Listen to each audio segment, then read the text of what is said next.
இளையராஜாவின் இசையமைப்பில் 1000வது படமாக வெளிவர இருக்கும் தாரை தப்பட்டை படத்தின் இசை நேற்று வெளியானது.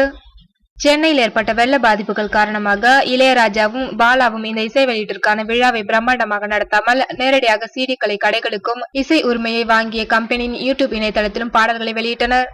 தாரை தப்பட்டை என்றாலே அடி கிளியட்டும் என்பார்கள். அந்த அளவிற்கு இந்த மண்ணின் இசையை மக்கள் ரசிக்கும் அளவிற்கு அடித்து தள்ளியிருக்கின்றார் இளையராஜா.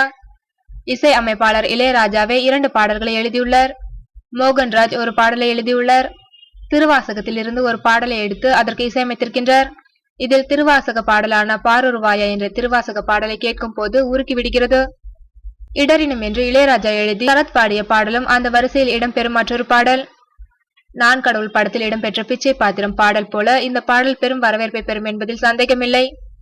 ஆட்டக்காரி மாமன் பொண்ணு பாடல் கேட்கும் போதே ஆட வைக்கிறது என்றால் திரையில் பார்க்கும் போது என்ன செய்யும்?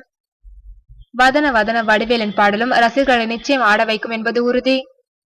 பாடல்களை பாடியுள்ள குரல்கள் ஒவ்வொன்றும் புதிதாக இருப்பது இந்த பாடல்களை அதிகம் ரசிக்க வைப்பதற்கு மற்றொரு காரணம். இப்படத்தின் பாடல்கள் வெளியானது முதலே இசை ரசிகர்கள் இளையராஜாவை மீண்டும் ஒருமுறை கொண்டாடி வருகின்றனர். தமிழரின் இசை வரும் தமிழர் திருநாளில் தமிழர்கள் இருக்கும் இடமெங்கும் தாரை தப்பட்டையுடன் இன்னும் அதிகமாக வரவேற்பை பெறும் என்பது உறுதி.